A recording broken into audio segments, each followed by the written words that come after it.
Clytus, I'm bored. What plaything can you offer me today? An obscure body in the SK system, Your Majesty. The inhabitants refer to it as the Ming Power Hour.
Welcome back to the Ming Power Hour, episode number 44. 44.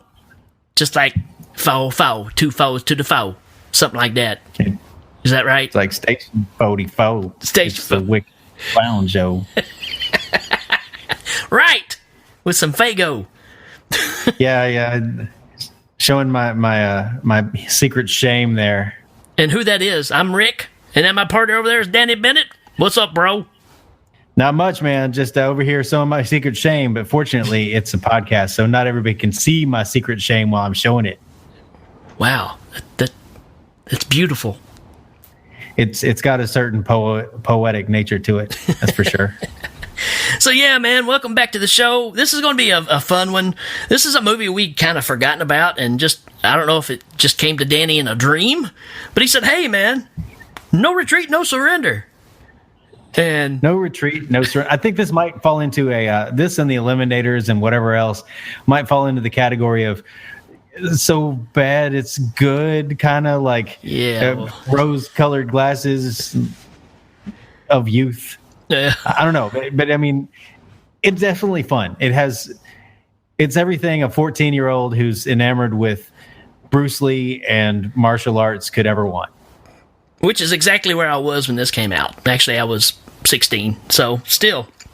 I mean, it was that thing where, you saw it on HBO nonstop, and there are images in this movie that are just forever trapped in my mind, so it's neat to go back and check it out, but we'll see how that works out as we go along. It's got a lot of crazy stuff in it, a lot of really cheesy stuff, but hey, you know what? It's 1986. You know how we feel about going back to the 80s. It's going to be awesome. So yeah, we're going to take a short break here in a minute. We're going to jump into the time machine and go back to 86, just like the normal plan. Last week was what, 85? I think last week was 86 as well. Maybe 86? Sure. We've done like several 85s, 86 right there in a row here, so it starts blending together. So we'll just see how that turns out for us, folks. We'll be right back right after this. The Hail Ming Power Hour is brought to you by Ancient Spirits of Evil. When you need to transform your decayed form, accept no substitute. And loyal subjects of Mongo like you. Hail Ming!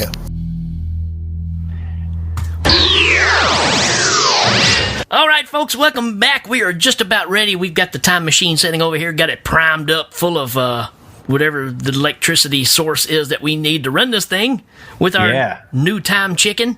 And, if you listen to the last episode, we were granted the time chicken we have now from going back and fixing a dire situation back in the Roman era. And, that's our recent chicken. Yeah, it's always good when the Council of Time Traveler Council and Redundancy always comes by and and gives us a shout out, because there are a lot of time travelers out there, and it's good to know that you're the best. That's right. So, but as always, because it costs money to do this, we have to shout out to our sponsors real quick. And I'm proud to announce I've picked up a new one this week, and it's a really neat place. If you get a chance, you can stop by and check them out. But the place is called the Cockpit Bar and Grill, where their logo is we're not a gay bar. Oh, well, it's good to have that in there, just right in the front. It's, by the way, don't let the name fool you. That's right. And of course, we picked up a sponsor when we were down in Texas for Texas Frightmare. Huge one. Yeah, really big. Martha Parker's Coffee. Right. So, they used to have Sam Jackson, couldn't afford him anymore. So now we're obligated to tell their slogan in kind of a Sam Jackson-esque voice, which is, "How about some coffee, Mother Parkers?" Hail Ming. How about some coffee, Martha Parkers? I don't know why they want us to say it like that exactly, but yeah, I don't know. They said it would. They said people would get it. Right. And let's not forget our other sponsor. I'm happy with this one too, but it's Rob Doyle's Dandy Barbershop, and their slogan is, "If we can't make you look good, you're just ugly." It's a dose of truth that they give out. They give out haircuts along with truth. Everybody needs some of that. That's right. Speaking of which, the truth is, it's time to jump into the time machine. So let's my favorite part. Let's get going. Here we go. We need to start stocking up some more snacks in the time machine.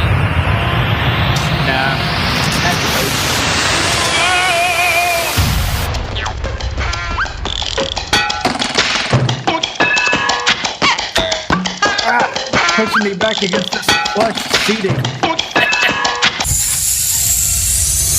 There you go. 1986. This is getting to start just look real familiar because it's ironic. We're gonna run out of different music interludes to pull into on this one. Are you kidding, man? 1986 only had like 4 songs in it. Oh, shame on you. Oh. And this time chicken is really well behaved. Like, I just opened his cage and he just stayed there. When you feed him a package of Rolos, that just kind of happens. How is chicken eat Rolo? No, but seriously, this is a very serious podcast, and we're seriously involved in the business of bringing you information about movies that you definitely should check out, possibly should check out, and maybe should not check out. And, I don't want to turn people away with some of these movies from the 80s that definitely have a place in my heart and might not have a place in your living room. So we will do what we always do, and that's tell you the best things about them. That's right. Choose for yourself whether or not to check them out. Maybe you watch it and say, "Oh, I got to see that one part." Right. Go ahead, man. Just check it out. Yes, a greatest hits montage is really all you need in some of these cases. But hey, we're here to talk about these movies regardless. So, hey, and speaking of watching stuff, Rick, did you watch anything this week?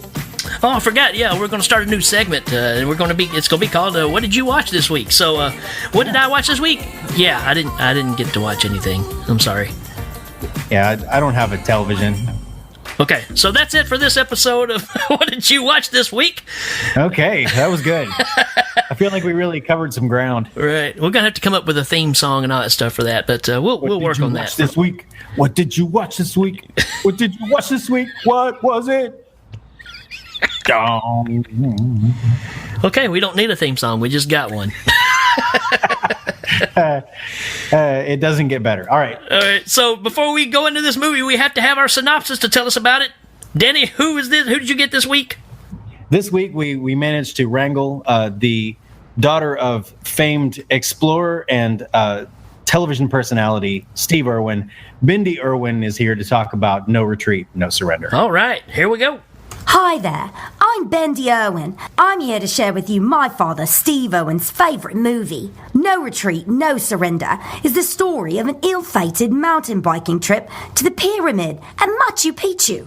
While there, the bikers befriend a group of flying apes who help them out when one of their team members is injured and needs to get back to safety. With the star power of Skeet Ulrich, Skellen Skarsgård and John Goodman as the leader of the Winged Simians, this film is a fun romp.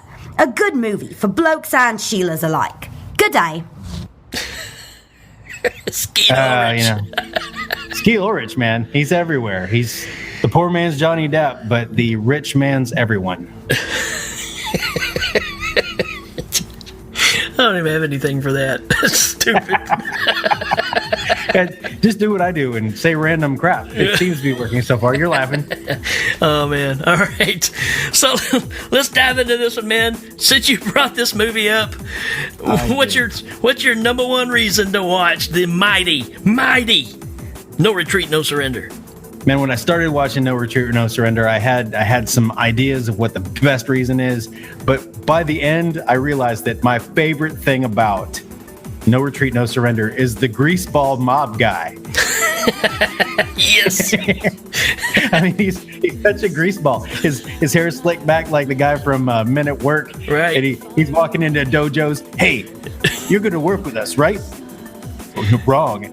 Well, we'll have to send a message to other people who might not work with us. I mean, he's so canned, but he's the guy you need. Right.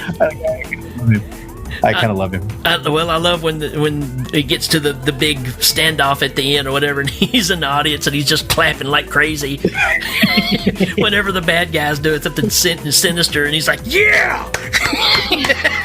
I mean, that guy takes pleasure in his work, and watching him makes me take pleasure in his movie just a little bit more.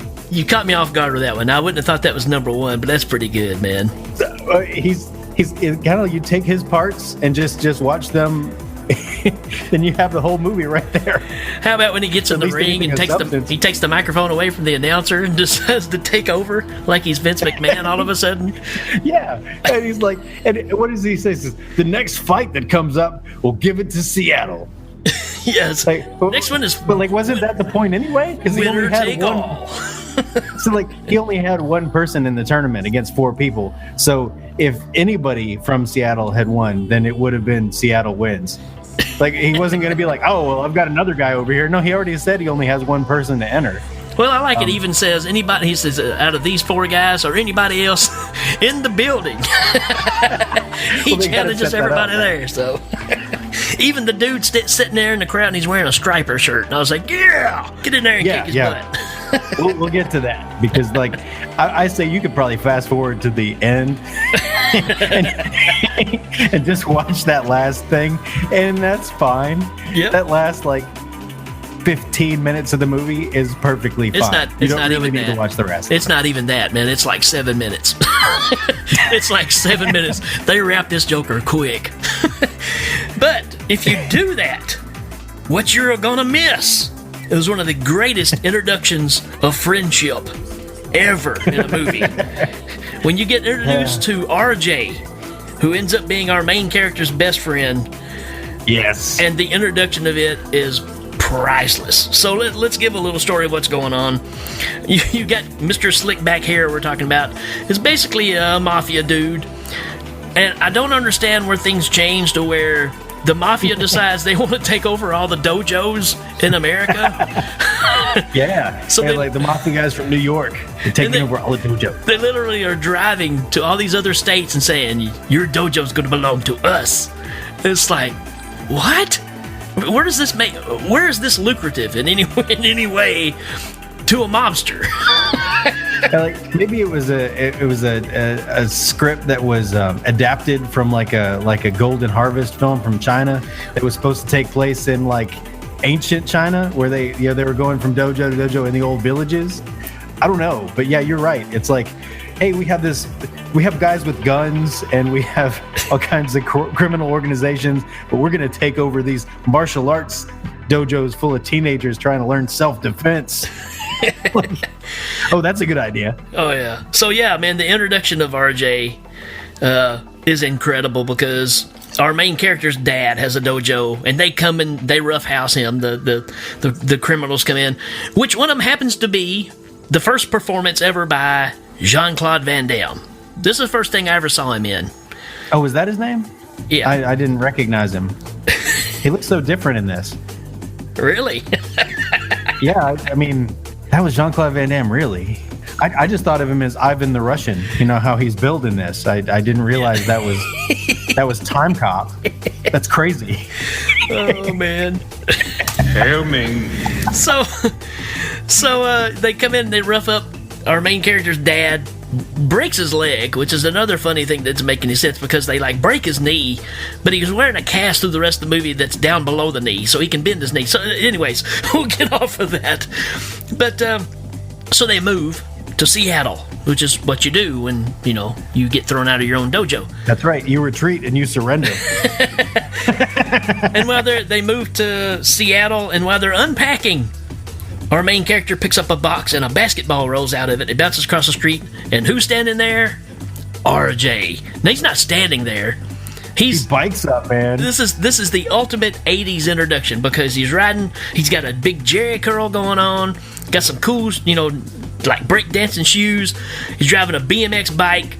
He's got a jam box mounted on the front of his steering column on his bicycle on his handlebars. And the basketball comes over to him, and he picks it up and is like, "Hey, check me out!" And he's like passing the basketball around his body. Then he bounces it over, and they're like, that's the way you create friendships, is by bouncing a basketball together. Yeah, I mean, he rides the bike and dribbles at the same time, and then passes it over to the guy who does some tricks with the basketball and spins it on his finger, and then they're like, "Yeah, I guess we're friends." And they like shake hands with some kind of pre-friendship handshake where they do like the clasp matched by the arm tug, and it's all done, man. I mean, like RJ and our main character Johnny. A little more feedback here, Johnny. A little more feedback, Johnny. They are destined to be best friends. Yeah. Ebony and Ivory, as it were. Yes. Yeah. Or Ivory and Mocha. Hail Ming. What a friendship. So if you skip to the end, like Danny was saying, you're going to miss the bonding of RJ and Johnny. That's a good point. And when you need something, RJ's your guy. He's got an inside line to everything. Yeah. It's the weirdest thing, man, because there's a lot of random stuff. We'll get to it as we go along. I'm sorry. Yeah. So, yeah, there's a lot to talk about in this movie, even though there shouldn't be. So yeah, first one for me, RJ coming into the scene. Excellent. What you got next, man? Oh, well, you know what? We'll touch on the next reason to watch the movie, and that's the over-the-top casual villain in all this. You got Jean-Claude over here as Ivan the Russian, but he can't be there the whole time because he's the big baddie that you fight at the end. Right. But no, for all that stuff, you got Scott. Okay. Scott is this obese slob who hates RJ. He just hates him. Whenever he sees him, he's gonna chase him down. And I mean, so when he's not after Pee-wee's bike, Hail Ming. He's got lots of free time, and he uses it to harrow and pester RJ. So yeah, Scott is my next reason to watch it. I was going to say, from eating a hamburger where like the mustard is all over his face. So the first time you see him, he's eating a sheet cake. Man, he's got a sheet cake, and he's just taking handfuls of this sheet cake. And before he talks, he makes sure to smear it on his mouth before he talks. Like, "Oh, I'm not disgusting enough, so I'm gonna just move this cake across my mouth and then say, RJ, I'll get you." And I think he says, "A Bruce Lee freak, just what this neighborhood needs." Right. Like, how do you care, man? So there's actually going to be a picture that I put out there that's going to be like a clue of the week. It's going to be him eating the cake. So you folks, when that picture that you saw that you were like, "What is this?" That's Scott, man. And the way he gets introduced, and Danny was just saying it. I mean, it's literally a Pepperidge Farm cake. He's got a Pepperidge Farm cake in his hand. He's got 2 Three Musketeers, one in his shirt pocket, one sitting on the dash or the hood of a car. He's got a whole box of Ding Dong sitting there and a Coke. I mean, I remember when it first came on because I don't remember him being in the movie at all as a kid. And I'm thinking, what a weird setup for this. I mean, because I expected to never see this guy again. I just saw some weirdo standing outside going, "There goes the neighborhood," that kind of thing. They put the plot into an accelerator, right? They're like, "Man, we need to get this guy trained up. We need to have him fight this big villain at the end." And we don't. It's like they figured they didn't have time to do it, so it's like, okay, well, let's just have Scott come over and mess with his friend. Okay, let's have Scott come over and mess with the girl that he likes. Okay, let's have Scott come over and mess up his chance at the dojo there in Seattle. Right. And like every time they need something bad to happen to Johnny, Scott just shows up and goes, "Oh, I think I've got an idea," and then he screws it up for Johnny. That's what he does. This movie hinges on him a lot. The whole Pepperidge Farm cake in his hand is just ridiculous, man. It's just ridiculous.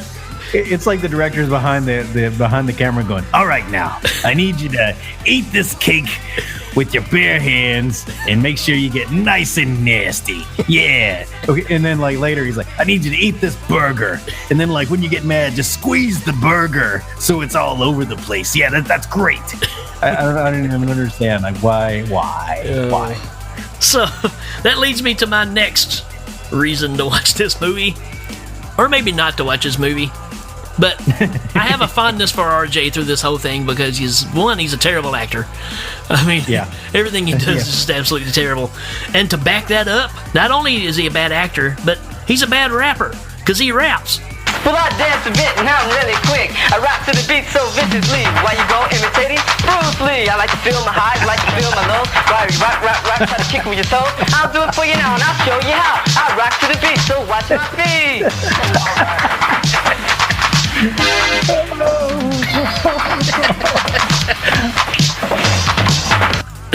I love the fact that the second line is "I rap to the beat." He's not even close. Well, I dance a bit and I'm really quick. I rap to the beat so viciously. Why you go imitating Bruce Lee? I like to feel my highs, like to feel my lows. Why you rap, try to kick with your toes? I'll do it for you now and I'll show you how. I rock to the beat, so watch my feet. It's like he's begging you to listen to him. He's like, no, please, I can rap to the, please, no, don't walk away. Oh, man. I think what it is they actually recorded him live, like standing there doing it, and then they just tried to put some music behind it, is what they tried to do. Yeah, it's part of this introduction to RJ that you're talking about. It's just so... in my notes, I called it a flash in the pan with bad acting. Oh, boy. I mean, like, his acting... Him and the guy who's kind of the assistant sensei in the yes. the Seattle dojo, and it's like everybody but the main character they hired for some reason other than acting. Like RJ might have been because he's a decent dancer, and the guy from the beginning, his dad is a terrible actor too. Like they all just deliver lines flat, like you think you can take my dojo, well you can't, so get out of here. They're just like, and you'll see it. The very first scene of the movie. Oh yeah.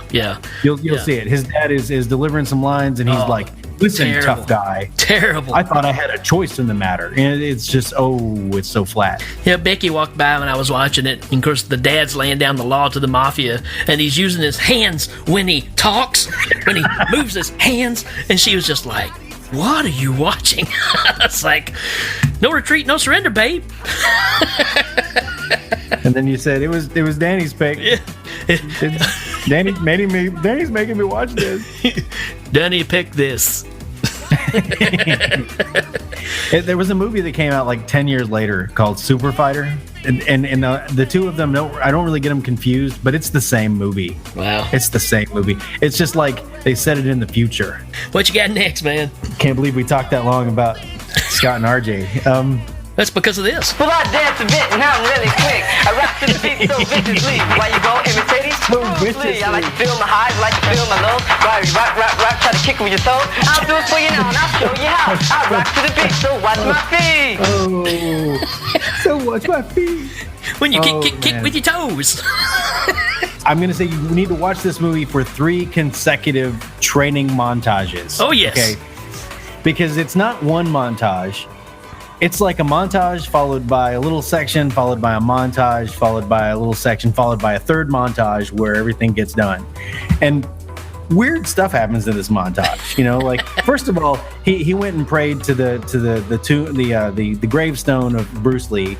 And so when in his time of need, Bruce Lee comes to him. And it's a guy who's overdubbed and it's kind of a Bruce Lee impersonator that doesn't look a whole lot like him, but I get the spirit here. Right. But there's also weird stuff in one of these, like he's doing some like some squat thrusts, like where he's hanging out on monkey bars. Yeah. And RJ sees him from the corners. RJ's like, whoa, and he like runs over and jumps on his thrusting hips.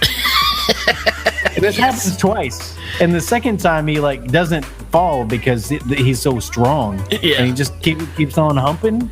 How about when he's just sitting on top of Johnny and Johnny's like going up and down and he's just eating a popsicle? I wish we were making that up, but we're not. No, that's really in there. So, yeah, you just mentioned something that I can't believe is not a reason we're saying is a reason to watch a movie. The ghost of Bruce Lee, man. It's the ghost of Bruce Lee. Which, the ghost of Bruce Lee is not going to look anything like Bruce Lee. So, of course not. That's how ghosts work. They just kind of bear a general similarity. That's right. So, but yeah, that was a big selling point of this movie because everybody had Bruce Lee fever at the time. He was the reason martial arts is what it is, and it's a neat. And you said it earlier. It's a neat teenage boy idea to have somebody get trained by the ghost of Bruce Lee, right? So, and his dad, who could very well be the same guy who played the dad in Troll 2 from the acting talent there. Right. He says, early on, like he's in his dad's dojo and he's sparring with a guy and he does that, wow, wow, wow, and he like takes the guy down and then he like he bogues over him when he's on the ground, which is a great scene for one reason, and I'll tell you that reason. The guy that he beats up in the training thing just falls down and stays down. He doesn't get up like, hey man, what was that? Like his dad comes over and delivers this whole like, this isn't Jeet Kune Do. This isn't Bruce Lee's Jeet Kune Do. And I'm like, where's that guy? He just hit him. Like, he never comes times, back up. and the guy just stays down there and is like, so I don't want to see that stuff in this. And you think the guy would stand up and be like, yeah, I don't want to see that either. That wasn't what we were doing, man. But no, the guy just stays down. Yeah, the ghost of Bruce Lee, who comes in with the whole like, and I remember this one too. And I'm sure when the ghost of Bruce Lee shows up and he's like, these two glasses are, you and me, and one of them's full of Diet Coke, and the other one's full of water, right? And he's like, this is you, and he's got the water glass, and he's like, this is me, and I know more. And he tries to pour it, and he's like, Sensei, no! And the Diet Coke spills over, and he's like, you have to, and he just throws the water out, and then he pours the Diet Coke in, and he's like, you have to unlearn what you've learned in order to learn what I know. And it's kind of like, hey, Diet Coke is better than water. Oh, I give you another reason to watch this movie. This movie was groundbreaking for one reason. For one reason. Most 80s movies end with something that we always refer to as the freeze frame, where everybody just laughs and goes, This movie starts with a freeze frame. Did you notice that? Yeah, I For did. like 30 seconds, it's just a freeze frame of the front of the dojo. And it just stays there. And it's is there something wrong? Is there something wrong with this copy of the movie? Usually with an establishment shot, you kind of pan in. You start far away and you pan in, or you pan up or down to kind of give the I'm entering the scene kind of thing. But this is like, all right, we need a scene in the dojo. Okay, yeah, just leave it there for a minute. All right, well, just pause the thing then if you don't have that long a scene. Yeah, there you go. There you go. Yeah. Okay, now we're in the dojo. Okay, good job. Yeah, you're right. It's got a weird it stays there frozen forever. Frame there. Yeah. So yeah, there you go. That's how this movie set itself apart. We do the freeze frame at the beginning of the movie. And I'll say that it didn't hurt anything. Take that, Spielberg. It probably had some bad actor in there and they just cut him out. And then the last thing this movie needed was another bad actor. And what I will say for Scott, at least his acting wasn't flat, man. He got to be the villain everybody hates, and he overplayed it, man. He overplayed it. There's a scene in this, and I'm going to point this out. This is kind of like that whole David Letterman, like, what about that guy? And point some guy in the background thing. So there's a burger joint, and Scott's there with he's got 15 people hanging around him. Like, he's super popular. Yeah, guys and girls, and he's like, and one of the guys is like, hey, thanks for the food, man. He's like, stick with me and you'll never be hungry. Like, while he's just stuffing this burger in his mouth. And then he burps, right? And he's like, oh, that didn't feel good. What I'm going to say is the guy that tells him, hey, thanks for the food, is like the first Padawan, man. He's got this regular haircut with this one braid that goes down to the middle of his back. Yeah. And it's like, wow, I don't think that was a thing in 1986, man. Oh yeah, man, it's a rat tail.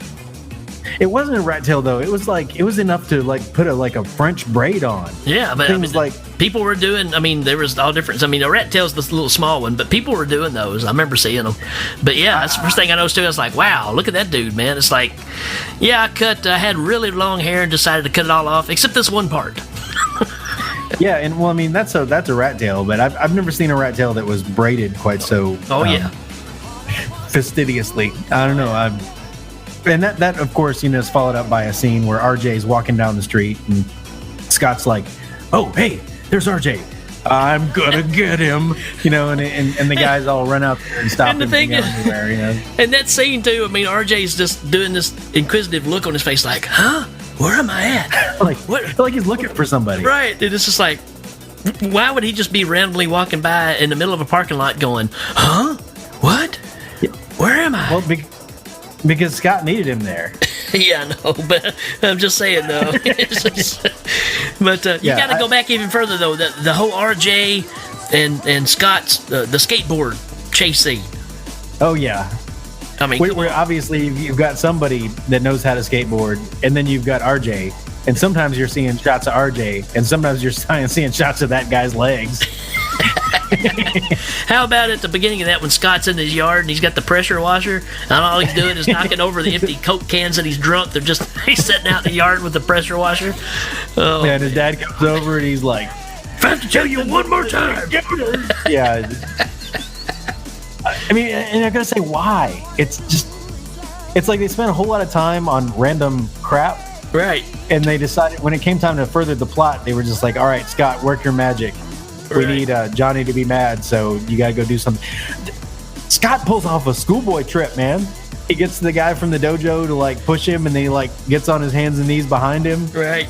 I'm gonna jump in and I'm gonna say the champ, the Ryan, the Seattle karate champ, like heavyweight karate champ or whatever. Who's kind of like Dan Severn body hair kind of going on there. I got nothing against it. But he's a bad actor, but just like the dad and just like so many other people, they didn't hire him for that. No. He's really good with the choreographed fight scenes for sure. Yeah. But he's a really bad actor. And like, he has to come in and Johnny likes his sister, and he's like, "Hey, little sis, just want to point out to all you people out there that this is my sister, and that's how I'm connected to this birthday party," which they jump to his sister's birthday party. Out of nowhere. Happy birthday, Kelly. And they're like, who's Kelly? Right. Well, even the fact of when Johnny's getting dressed up to go to the party, I'm like, when did he even meet this girl? And she says, like, "I met him last summer in LA." It's like, what? is this Grease all of a sudden? I mean, it's just the lamest. I was like, there's no mention of her whatsoever. And he just happens to know that she lives in Seattle. I mean, there's no connection whatsoever. That blew my mind. I was like, yeah, that they just threw this. Either there were scenes they just completely cut out, or they just said, yeah, it don't matter. And it's kind of, it's kind of like I said, they put the plot into an accelerator, and they were like, okay, we need to get from point A, where he's running from the mob, to point X, where he's fighting Ivan the Russian, and in between those things, we got to have all the people in the new city don't like him, and he's got a girlfriend that gets mad at him, and he's got enemies in the new place, and he makes a friend, and his dad gets mad at him, and he reconciles with his dad, and his dad overcomes. And it's like they've got all these things they have to do in the movie, and so they just kind of like make scenes where they all happen and strung them together. Yeah, almost like the Eliminators.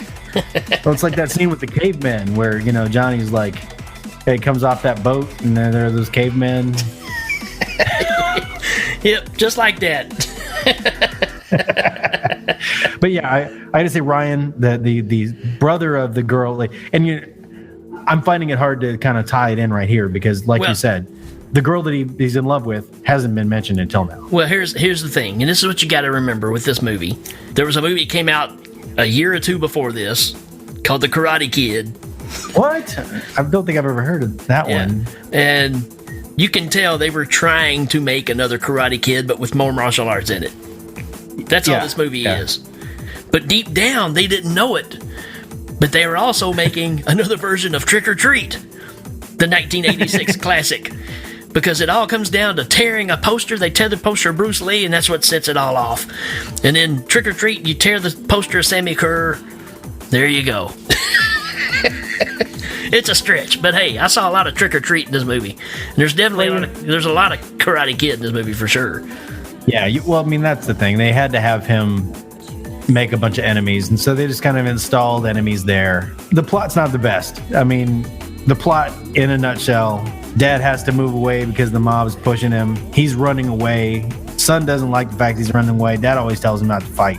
Makes a friend, gets a girlfriend, gets trained by the ghost of Bruce Lee, goes to the tournament at the end and beats the bad guy. I mean, that's really the plot. That's it. I mean, and everything in between is really just 80s hijinks. So you got dance numbers. Oh my gosh. Oh, the random break dance scene. Not only does RJ break dance, but you also get where you go to this nightclub where you get a guy and a girl couple that's dressed like Michael Jackson doing a little dance routine, and they're pretty decent. You know, they got the moves.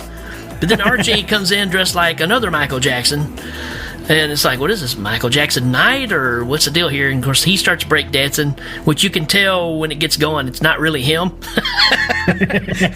Yeah. Because I think the Jerry curl wig kind of comes off the guy's head that's doing the head spin. So you can kind of tell, yeah, it's not real. I'm telling you guys, there's a ton of stuff in this movie that there's no way we're going to talk about every one of them, but none of it's really good, but it's things that should be talked about. Well, and you said, yeah, you're right. RJ comes in and does his dance number, which, by the way, the dance number by the couple before him. Yeah. That's a reason to watch the movie. Sure it is. There's a part where the guy's like broken down on the ground and the girl puts a light bulb in his mouth. And she's doing some kind of CPR dance on him, and then like she squeezes his nose and the light bulb turns on. I mean, mind you, this is in the middle of a like mob-driven dojo movie about martial arts, and you got a couple where the chick puts a light bulb in her boyfriend's mouth and turns it on with CPR. I mean, I can't make this up. Happy birthday, Kelly. And how about you get the whole fight scene there where they're trying to embarrass him because he's there, and you got the leader of the other dojo that doesn't like him because Scotty told him that, he's making fun of he says LA karate is the best and Seattle karate is crap, and so he sets this whole plot up, and again he's interested in Kelly, but this dude's interested in Kelly, so they have kind of a throwdown, and of course, you know, our hero kind of gets his butt handed to him because he got picked on by several people, and so he leaves. And what I love about this is he's driving back home and he starts having the flashbacks, kind of like Rocky 4, except you don't have there's noise. But what's killer about it is the fact that he's having flashbacks of getting his butt kicked, but you don't see it from his eyes. You know, you see it just like you would if it was the camera. You know, we get to see the flashbacks of what we saw, but not really what he saw. And for some reason, that just really stood out to me. Like, how odd. You know, I didn't even notice that. I'm gonna have to go watch it again now. Thanks. Because you're not seeing it through his eyes. You're seeing it how we saw it. So it's like, why is that a flashback? Well, see, and I don't know about you, but just now talking about it, and I'll make this quick. The plot could have been made a lot easier if the birthday party or the introduction of Kelly had just happened earlier than his visit to the dojo. Because since they both liked the girl, that could have been the reason that the guy deep sixes his chances of going, because he goes to the dojo and, like you said, Scott comes in and is like, well, he beat me up. He gave me this and he gave me I remember that from being a kid, like watching that, because it's like a little kid showing you where he skinned his knee or something. He's like, he gave me this and he gave me this and he gave me this, and the guy's like, why were y'all fighting? And he's like, he was talking about how bad Seattle karate is compared to Los, and before that they were getting along great, like, but all of a sudden, you know, Scott to the rescue. You know, you got enemies galore now. Which but I have to stop you there too, because I got that on my notes. That's the fastest application fill out I've ever seen. Because while he's filling it out, they come and grab him and take him to a class. I was like, he didn't pay anything. I mean, he didn't finish filling it out, and they just took him. You know, it's like, wow. Well, and there's a scene that could have been thrown away and I don't know, replaced with a flashback about Kelly. Because it's like RJ and Johnny shows up, and they're like, hey, I'm interested in this dojo. Oh, well, here's a application. All you have to do is fill it out. Oh, okay, well, I'm going to fill this out. Like, what about you? No, I'm not going to join. Oh, okay, then. But you can join all you want. Yeah, and the dialogue is like something out of Garth Marenghi's Dark Place, man. It's like... It's unnecessary. It's poorly acted, and like you said, he starts writing, and the guy and RJ says, "You need help spelling your name?" And he's like, "No," and the guy comes around, and is like, "Are you done with that?" And takes it away. It's like he just started with that. He just got his first name written on there. You're already saying, "Hey, come on! Well, class starts in 10 minutes." And now that I'm thinking about it, it's kind of an awesome scene because I remember the whole damn thing. Oh man! And let's talk about this mafia real quick. You got an awesome mafia when you show up at your own dojo and they're already in there. And he even says, yeah, how'd you get in here? He's like, that's not important. You brought him up a while ago, but Kelly's brother, the one that's the awesome martial artist, the scene where he wins the trophy, when he wins the championship, and they're showing it on this little TV. People, you have to get to this part and watch this, because his acting there is unbelievable. Because he's got the trophy and he's just holding a hand up in the air. It is the funniest looking crap I've ever seen. Yeah, it's on like a TV and it looks oh man, it's wrong. So bad. Oh, and the guy who's interviewing him like puts the microphone over to him and then starts talking. He's like, so what do you... This whole time he's got the microphone in front of the champ's mouth and he's going, well, we're all proud of you for what you've done. And he doesn't have the mic to his mouth. He's got the mic over to the other guy's mouth. And then, like, after he's done, you realize the champ doesn't have another line. So he just kind of brings the mic back over to his own mouth. Like, oh, yeah, I was supposed to have that. Should we reshoot that? Nah, keep going. And, I'm full of RJ love here, but I got to bring up one more thing. You've seen him break dance. You've seen him dress as Michael Jackson. You've seen him eating a popsicle. But there's one scene where Johnny goes and knocks on his fence around his house. Yeah. RJ, and he pops up with this Jerry curl hairnet on. What was that all about, man? And the thing is he's standing right above where dude is sitting, and he's looking around like, huh? What? Who is that? I was like, dude, he's right. I mean, if he said something, he would spit on you. That's how close he is to you. And you're looking around like, what was that, huh? And that's right where RJ is like, oh, you got kicked out of your garage? Well, I know this abandoned house over here that's in perfect shape, and we can just move all your stuff in there. Yeah. Yeah. Oh. There were some weird decisions made with this movie. Right. And you brought up the training montages earlier, but I actually have them. First training montage, second training montage. I mean, they're just listed like that. Did you notice the Nerf product placement? No, I didn't. Remember, he's on the stretching thing with the where he's stretching out with his arms, and it's mounted to the wall. It's got the springs on it. And he's stretching out his arms for strength. And Bruce Lee says, you have to do it, and it has to be natural, whatever. But it wasn't natural. Then he throws a ball at him, and he stops and catches the ball, and he says, now how natural was that? Right. When Johnny's holding the ball, you can specifically see they got it turned just the right way, so you can see Nerf written across it. And they're like making sure, you can even see him turn it to where it's right. Well, I didn't notice the Nerf product placement, but I did notice all the Coke product placement. Oh, it's everywhere. Like, yeah. Oh man, I'm done. Time to pop in with Coke and a smile. Like, oh, we moved all your stuff in this abandoned house. Let's pop in with a Coke. Diet Coke for me. It's like, yeah. And of course, you got the dad who's been the martial arts guy, who's pretty much, disagrees with his son wanting to go out and fight and have revenge and all that stuff, until he gets his butt kicked at a bar, and then these random guys try to beat him up outside the bar, and then his son comes in and kicks everybody's butt, and then he's like cool with it. Yeah. Well, and he walks him. Sometimes you got to fight, Dad. I guess, it helps that Scott's real father was in the bar the night before.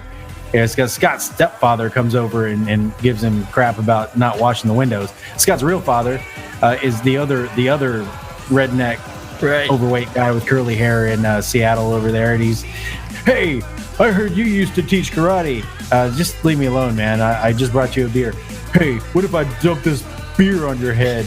Well, that's not very nice. I'm just going to go back to work now. What if I kick your butt? It's like, okay, fine. I'm going to take your pool stick and run you out the door. Like, it must be Scott's dad, because they were like, man, somebody really needs to make dad like break bad here. How about this guy who looks just like Scott but older? Right. Oh man. So yeah, it's got every setup you can think of. That's just, you know what? I change everything about this show we've talked about so far. I want to change my number one reason. My number one reason is the ring announcer's tuxedo. This thing is amazing. And the white, right? It's white with the black trim, the big, fluffy shirt. It's insane. Yeah. Well, and you gotta have a big white tuxedo when you're just gonna get usurped by the greaseball in the front row. I'm the announcer now, and if anybody in the whole city of Seattle can beat this guy, then I'll give up everything that this movie's about. What? Oh, I lost my sound. There we go. Hail Ming. I give up everything this movie is about. Okay, so yeah, and while we're talking about the tournament, I agree that the announcers got some fantastic duds. It's incredible. I'm also going to say everybody at the tournament, like, just take a minute and look at the crowd. Right. There's like a guy with a handlebar mustache wearing Yes, like sir. a turtleneck, like he just came out of an old French movie. And then there's like white and black alike, and a bunch of old ladies. And there's this old lady wearing a red hat, and like just. It's like the weirdest group of people to watch this tournament. Nobody looked like this would come to arts. Yeah, they would never come to a martial arts standoff like this. And they're all given directions like, okay, look disappointed now, because some of them are like shaking their head, and some are like talking to the guy next to them. It's great. Just watch that, because you're going to watch that scene anyway. It's the quintessence of the movie is that tournament at the end. Nice. And while you're doing that, just watch all the people in the crowd, because you won't be disappointed by what you find. You'll find.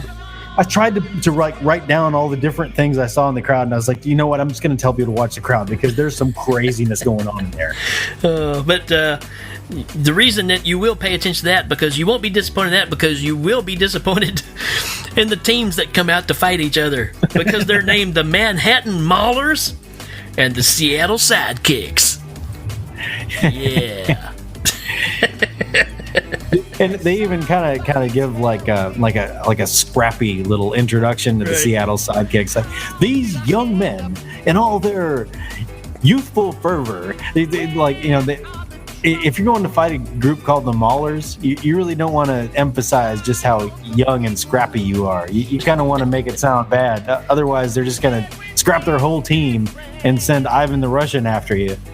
Because the bad guys are like Harold Throat Cut Jenkins and all this stuff, and you get to this side and it's like, and coming in from Seattle, here's Frank Peters. It's like, what? And while we're here on the tournament, again, reason to watch the movie, Jean-Claude Van Damme's badass, like, no holds barred style. Like, he's gonna bring out a rope from the ropes and wrap it around your neck. He's gonna take the pads off and try and like smother you with it, like you're an invalid in a bed. He's gonna do everything he can possibly do. Because Greaseball over there says, kill him. Yeah. Like, oh, okay, well, that's my job now. And he's all mad because he's been embarrassed. That's what you're waiting for, because you want to see the showdown between him and he's the guy that broke, Jean-Claude broke Johnny's dad's leg at the beginning of the movie, and that's what brought the whole, the demise of the dojo. So this is like, the ultimate bad guy to fight, because he's a bad dude. It's Jean-Claude Van Damme. I mean, what do you expect? But yeah, man, I love it when he's got the dude up in the corner, and then he reaches down and snaps that rope, and he wraps it around dude's neck, and he's just like choking him with that, and he's like punching him in the gut. And the ref comes over and he punches the ref over the ring, and then all the judges are over there like standing up, pointing like what are you gonna do? Obviously, he doesn't care about points anymore, so you might want to get up there and like physically stop this crap. Yeah, the ref goes, "That's gonna cost you a point." He's like, and And the referee's so far, hair. there hasn't really been any points either. It's just been ring out kind of stuff. Right. I mean, Jean-Claude's kicking dudes and they're doing somersaults out of the ring. So, oh man, when he takes the last main guy and he puts him in the ropes and he spins him around so he's trapped in the ropes so he can just start pounding on him. That's great, man. That's great. I mean, and like I said, all that, and that's a reason to watch the movie. This final fight scene, when Jean-Claude just breaks out, he's like, all right, fine, I'm not going to do this anymore. I mean, first of all, he's pretty punch light, because they got to display all of his kicks and, his flexibility as a dancer. Right. And then he goes to his corner, and of course he's doing the splits on the ropes, because that's what he does, man. He's Jean-Claude Van Damme. But, watch for any punches, man. He's not throwing any punches, unless he's got, a rope around your neck. It's all kicks all day. And two things right here. One thing, the referee's hair, man, incredible. I mean, you got to check out this dude's hair. The other thing... It's super blonde, man. It's like a blonde bowl cut. It's awesome. And then the other side of that, I noticed just by watching this whole scene, because you're getting wrapped up in the action, but it don't matter if it's gloves, knees, kicks to the face, they all have the same sound. It's like... I mean... There's no difference. It don't matter if he's hitting you with a glove, if you're hitting him with a fist, if you kick him in the face, it's the same sound effect, every one of them. It's incredible. So, Rick, you mentioned the Karate Kid. Yes. And the Karate Kid had a super move, that had to be used at the end to win the fight, right? Right. So, does No Retreat, No Surrender have a super move that needs to be used at the end to win the fight? I'm specifically talking about, if you ever played pro wrestling for Nintendo or Street Fighter, sure. There's this kick, right? Right. This gravity defying kick, right? That you flip your whole body around and kick, and then land back on your feet, right? Right. The Starman had it in pro wrestling, and it was the cheap move that won it, just like with Guile, really. Right. And this is what the ghost of Bruce Lee teaches him. Right. When you got your leg in the turnbuckle, the guy's holding you there. Just flip around, kick him in the face with your other leg, and then land on your feet. Yep. And you win all day. It's like turning a somersault. So dudes get your leg caught, and you jump on the one leg and also kick him in the face with the same leg and come back around and land on your feet. But to me, there's something more impressive than that, and that's when he rolls on the ground and he basically does a push-up with his feet in the air and hits Jean-Claude right under the chin with both his feet. That's pretty cool. Yeah. I'll tell you right, some of the Jean-Claude kicks are pretty awesome. The first couple of guys, they're like, you can take this guy out however you want, and he bounces off the ropes and does a double heel kick into dude's chest and knocks him off the. I mean, again, the reason you watch the movie, you can laugh at RJ, you can have some bad raps, you can watch Scott, stuff food in his face, but then when it all comes down to brass tacks, you're sitting here watching this final fight that is just full of fun martial arts action. Absolutely. Yeah. So yeah, it's worth the last 17 minutes or 7 minutes, however you want to look at it. Yeah. And it does have bits from here to there, but a lot of these things we're talking about, I think you're going to want to go and check some of these things out, especially RJ being introduced. Oh man, it's just so stupid.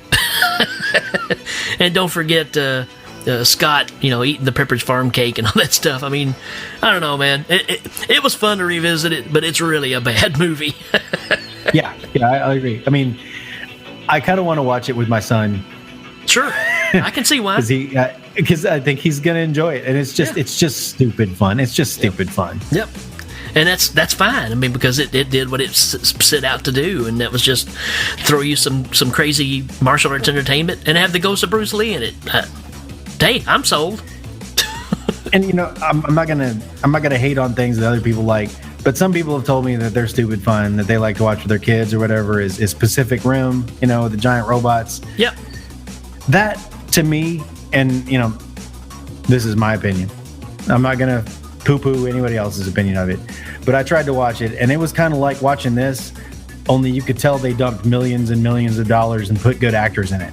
Right. And it was still ridiculous dialogue and a dumb plot. Sure. And giant robots fighting each other, and kind of like Transformers, these inexplicable fight scenes where I didn't know if that was a foot or a hand or a head, and then a giant axe comes down into a robot's head and I can't tell, and there's a monster in the water. And it was just this I know what's going on. This is some martial arts fight scenes with a bunch of, and at the end, the bad guy, gets the special move. I think that ultimately I would rather watch this with my son because I get kind of distracted by just the amount of money they dumped into making a bad movie. Right. With Pacific Rim, that's my opinion. We can argue it if you want to, but it's just my opinion on it. Huh? This movie was made by a martial artist himself, as far as being a director. So there you go. I mean, it's not like a big budget, big studio production like you were talking about. This guy went out and made this movie, because of the craze, and that's what he was into. So I mean, it works. But like you said, a lot of the acting suffers because they had to have people that can actually do the martial arts. So instead of training people for 15 years like what happened in Princess Bride 2, that's kind of what you have to do, man, is find what works best. So, all right, cool. You ready to jump into Top 5 lines? Top 5 lines? Top 5 lines!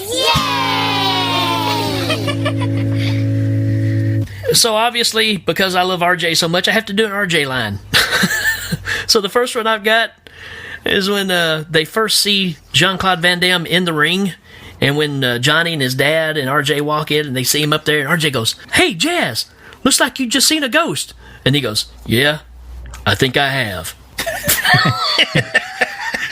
And it's funny because he just was like seeing a ghost. He was like with and Bruce now he's Lee. seeing a guy who's alive. Like, yeah.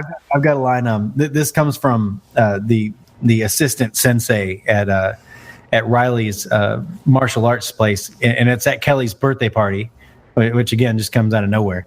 And he says to Johnny, he says, her brother's my sensei. She's spoken for by me. His acting was terrible, man. It's just so good. He gives that pause, like, right. Obviously. I love it. Oh yeah. So I've got one that's in the middle of the big battle at the end, and this is when Jason's starting to kick a little bit of Van Damme's rear end. So it's Ivan, which is the character that Van Damme, and he looks at Jason and goes, "You're good," and Jason goes, "I get better." I was like, man, come on, that's an action star line right there. That's hotness.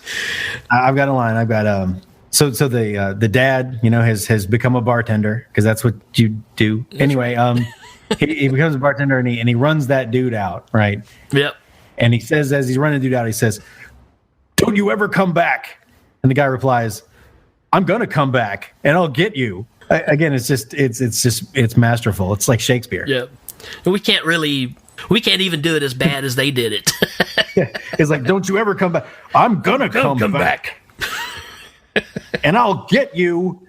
All right, and the last one I got is when Scott's talking to Jean-Claude Van Damme. He says, "Ding dong, yo, ding dong." Hail Ming. I'm bad. I've got one more, and it's a Jean-Claude Van Damme line. And they're in the ring, and I think it's right before they start fighting. And Jean-Claude says, "So it is you, son, is it not?" Like I guess he's the son of the guy, but yeah, it's like, yeah. That's the way you remember him, I guess. I don't know. Yeah, I always thought that was weird too. All right, man, let's get into this. Let's get into some rating time. Rating time. Oh boy, what do I give this movie? I'm gonna give it 47 Pepperidge Farm cakes. 47 Pepperidge Farm cake. Does this movie warrant one Scott to make sure that all the enemies that he needs are there? No, I don't think so. Does it warrant one Bruce Lee's ghost to train him in the ways of the ancient Chinese masters? No. I'll tell you what this movie needs. It needs one somersault kick to save the day. That's right. That's what I'm going to give it. Oh, even though I already had one. And there is some, like you said earlier, the training montages, man. There's some scenes in that are just highlights of the movie to me. When somebody says that movie, that's kind of what I think of. So it does have a few of those moments. So, but let's see what Brian Blessed thinks of. Brian Blessed, what do you think of No Retreat, No Surrender? Shut up! Will you shut up? Oh, he doesn't want to be disturbed. We've been talking too long about it. Yeah. All right, folks, we'll be right back. Hi. I'm the boss from I'm the Boss Corner Man Incorporated. Do you like to fight? Do you need a corner man? If so, I'm the boss. I want to work for you. I'll stand in your corner while you fight. Give you water and good advice. I'll even bite someone on the ankle if need be to assist you in any way, because I'm the boss. If you need a corner man, remember, I'm the boss. Call me today at 1-800-THE-BOSS. That's 1-800-THE-BOSS. By the way, I only have a blue t-shirt, so you will also have to have blue fight gear. Call the boss today. Welcome, ladies and gentlemen, to Seattle's premier sports venue, the Kingswood Sports Center Gymnasium Tire Outlet Go-Karts and Golf, for a night of full contact karate. Tonight, the team of the Seattle Sidekicks will go up against the Russian karate sensation Ivan Krasinski in a gauntlet match. For those of you unfamiliar with a gauntlet match, let me go over the rules. One fighter will take on 3 fights in 3 rounds lasting 2 minutes each. Fights are won by knockout, judge's decision, or when the corner throws in the towel. Krasinski must win his fights in order to move to the next fight, and must win all 3 fights to be declared the winner. The fighters must obey the referee at all times during the first round. If the fighter cannot answer a 10 count or is knocked out of the ring, the fight is over. At any point, a cornerman can throw in the towel, indicating to stop the fight. Each corner must have 1 stereotype in their corner, and is allowed 1 woman as well. Tonight's stereotypes are Greaseball Manager and Fat Comic Relief. It'll be interesting to see which corner chooses which corner man. At the start of each fight, the winner is allowed 2 lines of gloating. These can be different lines or just saying, "I'm the best" twice. At the start of the third fight, fighters can agree to more relaxed rules. They will indicate this by pie-facing the referee.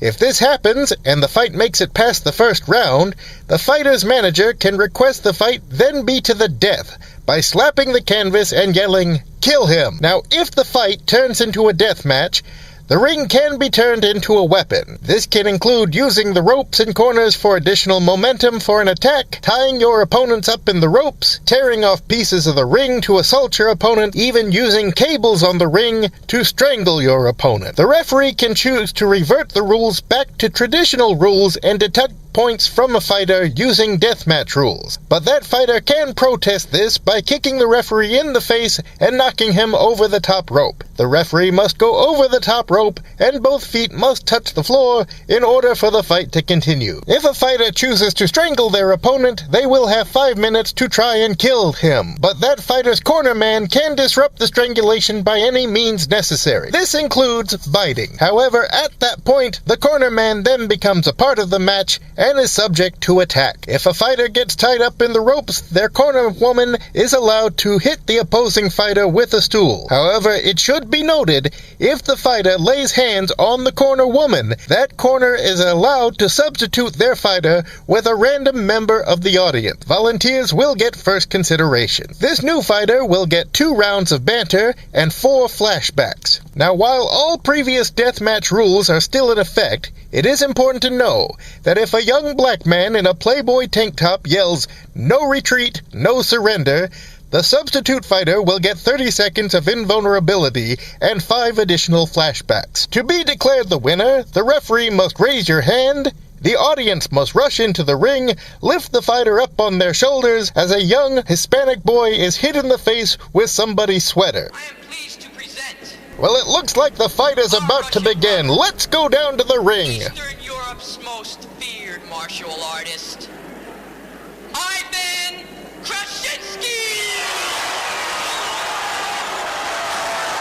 Gentlemen, you know all the rules, so just obey my commands, and let's have a good, clean fight.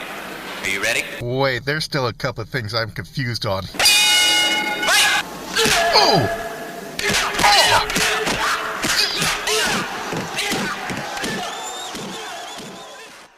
And now, Did You Know? With actor and martial arts expert, Steven Seagal. I'm Steven Seagal. And this is Did You Know? Did you know in the movie No Retreat, No Surrender, Jean-Claude Van Damme made his first feature film debut? Did you know the scene that has Kurt McKinney doing 2-finger push-ups was actually filmed with wires to hoist McKinney up and down?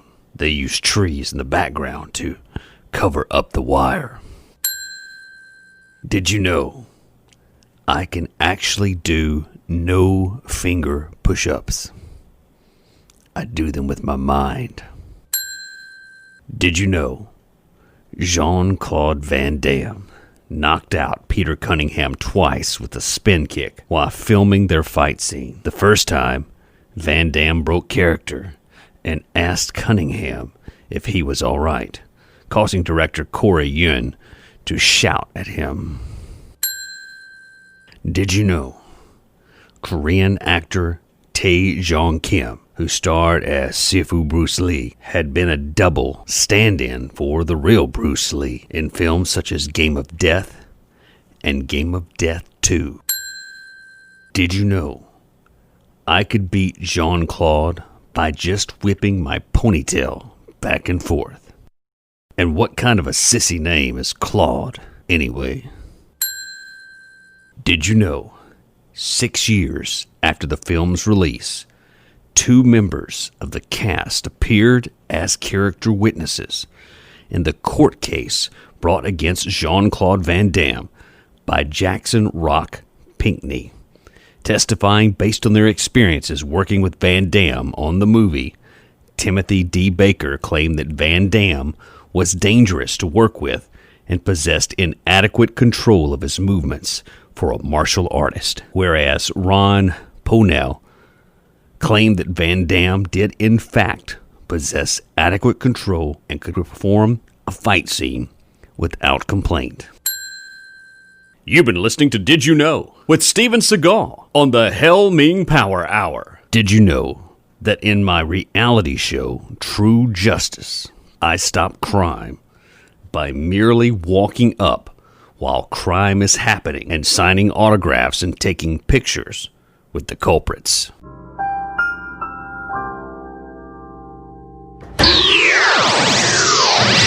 All right, folks, I believe that's going to do it for this episode.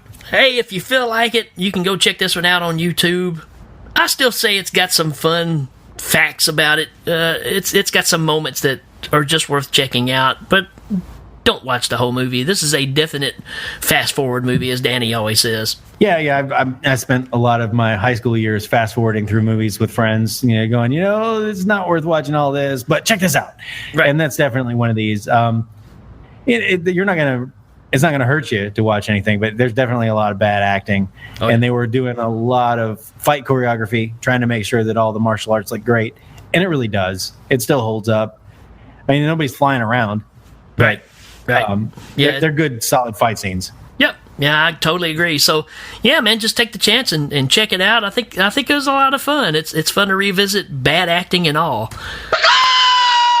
That's kind of weird. Is that voicemail? That's voicemail. Let's see. All right, let's see what this is. So Hail Ming doesn't expletive deleted swear on their expletive deleted show. Well, expletive deleted that and expletive deleted Hail Ming expletive deleted heads. I tell you, I can't even expletive deleted clean expletive deleted expletive deleted. And then here's what I really hope: expletive deleted pushed into their expletive deleted until they're expletive deleted. Bo says we need to be more expletive deleted, like Hail expletive deleted Ming and expletive deleted expletive deleted expletive deleted like that. So expletive deleted expletive deleted expletive deleted expletive deleted expletive deleted expletive deleted expletive deleted. And one more thing: expletive deleted expletive deleted. One lousy expletive deleted show where we expletive deleted say expletive deleted stupid expletive deleted expletive deleted expletive deleted. I've never even said expletive deleted in my whole life. You expletive deleted just expletive deleted said expletive deleted right there. That's how expletive deleted mad I am. Expletive deleted. Is it really their expletive deleted fault? No, because they do an expletive deleted clean show and we expletive deleted can't do it. Expletive deleted. But I'm just expletive deleted full of expletive deleted rage. I don't know where to point it at. Expletive deleted. I guess what we're expletive deleted saying is that we're expletive deleted tired of this expletive deleted expletive deleted expletive deleted expletive deleted crap. Expletive deleted. Yeah. Holy smokes. What? I mean, what was that all about? Yeah, I didn't know we were in bad with those guys.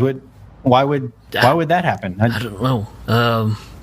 Sorry, folks. We got to figure out what's going on. Yeah. They mentioned Bo in there. I'm gonna call Bo. You keep going. Keep the show going. Let me call Bo real quick, okay? Hey. All right. So let's see here. To our listeners out there, of course, we always strive for the most professional of atmosphere on our podcast today. And to help us get there, we always have sponsors. It's Rick. So Ricky Morgan. You remember Jimmy Jenkins? Hail Ming Power Hour. Yes, that's right. Jimmy Jenkins tennis. We just got a tutorials. message from Court. And, they'll help you with their forehand. They'll help you with their backhand, and they're pretty upset about stuff. And then you'll fall in love. What happened there? So you did what? And No Retreat, No Surrender. No Retreat, No Surrender is a fantastic. You sent them a message. Opportunity to check out some good fights. No. And you got to be kidding me.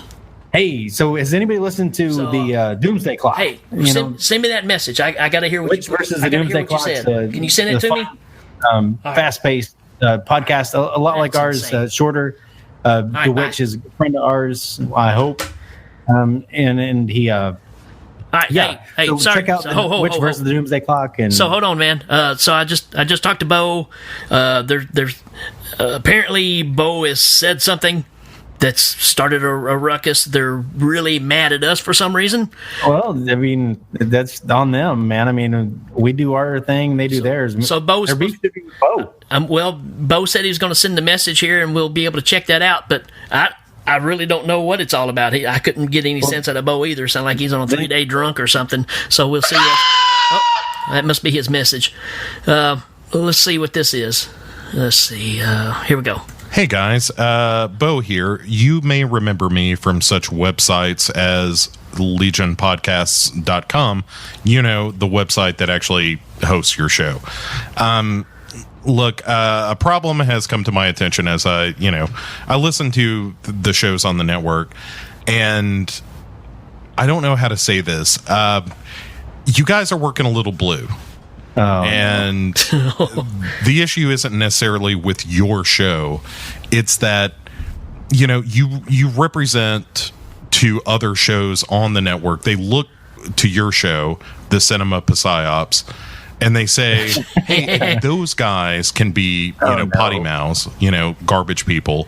Then we can also be potty mouths and garbage people. And that's not the direction we want to head, right? We want to maybe turn that E for explicit into a PG, possibly, because at the end of the day, here's what we would all like, is for families to gather around the podcast, whether it's through like their phones or maybe one of them MP3 players, something like that. I see where this is heading. And from grandma down to little Billy, gathered around listening to podcasts that are talking about horror movies, that are bringing more people on board. We want to be it's kind of a good idea. I mean, and we want to have people enjoy each and every show. And like I said, the problem isn't necessarily the outliers, right? It's not that your show is particularly filthy, although it is exceptionally filthy. The problem is that it's starting to spread to the rest of the shows on the network. I just look, I don't want to get in trouble with iTunes. You don't want to get in trouble with iTunes. None of us want to be in that position. All I'm saying is maybe you slip a little soap in the mouth. You know, you give that a suck or two. You clean up the language. You let people come to the show, enjoy it without the risk. I still don't say this has to do with us, though. Kids hearing words and phrases and sexual positions that maybe they never heard before, and they're taking that back to school, and we're getting letters from the teacher, all that stuff. Like, we don't want any of that. So thanks for all the work you do. It's a great show. People are listening. People are liking it. I think we can bump those numbers up. Okay, that everybody can learn to enjoy Cinema Psyops between them and him, in the same way, in a way that brings people together as opposed to pulls them apart. And also, like I said, you're kind of setting a bad example for the rest of the shows on the network. Look at Hail Ming. They barely use foul language at all. It's a great show. It's doing huge numbers. It's gangbusters. I want you to be part of that family. Whoa. So keep up the good work. By which I mean stop with the potty mouth, and we'll talk soon. So thanks, guys. Have a good night. Have a good show. We'll talk to you soon. Not good. Oh, not good. Not good. Hey, I feel like I just got thrown under a bus. But I mean, he's got a point, though. I mean, well, they are filthy. I mean, there's a point where you throw some expletives in, and then there's a point where it's all just. Yeah, there's nothing left. Toilet humor. I mean, there's being able to use it as an exclamation point versus toilet humor, which he's probably right. They kind of do that. So garbage people, but they don't have no point of coming on our show and saying those things. And that's not cool. It's not cool, Court. Matt, that's not cool at all. Never did we say anything negative like that about you guys. So I guess we're just gonna have to figure out some way to settle this. But yeah, this is not cool. Not cool at all. Sorry, folks, that you're having to hear all this. But you can't help when people just start trying to rub your face in the mud, and we're just not gonna let that happen. So welcome to the octagon is all I got to say. I'm no holds barred now. It's going to have to get ugly, I'm afraid. So it's martial arts versus martial arts, just like no retreat, no surrender. No retreat, no surrender. So nobody comes on our show and says things like that about us, man. That's not going to happen. Be ready. Watch your back. Watch your back, Psyops. Gorillas in their midst. Sorry, folks. Sorry we went off on that rant. I don't know what else to say. Just keep your ears open because it's probably going to get pretty nasty. It's about to go down. Yeah, if you like thunder, then stay tuned because we're bringing the thunder. That's right. We're out of here, folks. See ya.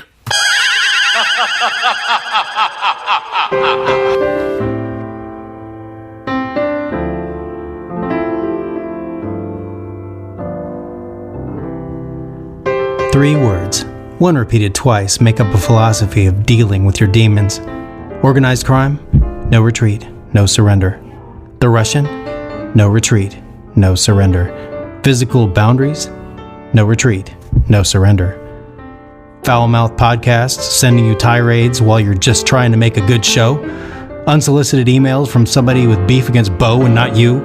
Yeah, they're gonna come. Well, you gotta stand your damn ground. No retreat, no surrender. You hear me, Court? I'll be waiting. Oh, I'll be waiting.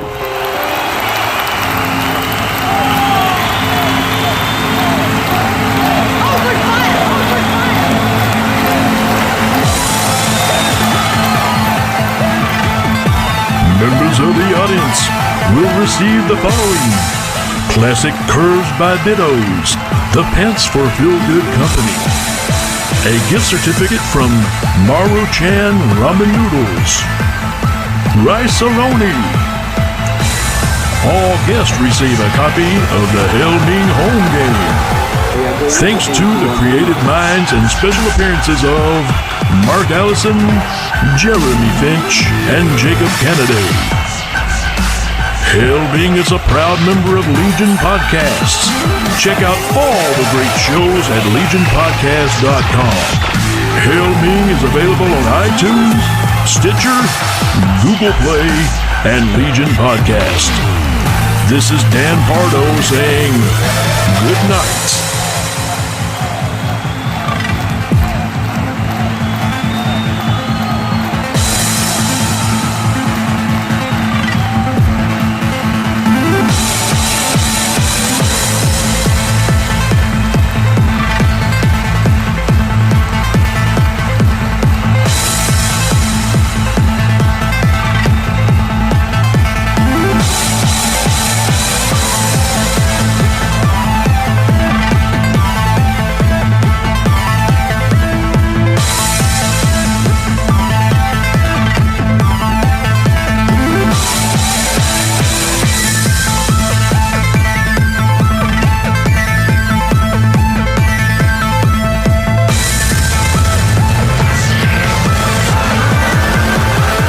We are going to empty your memory.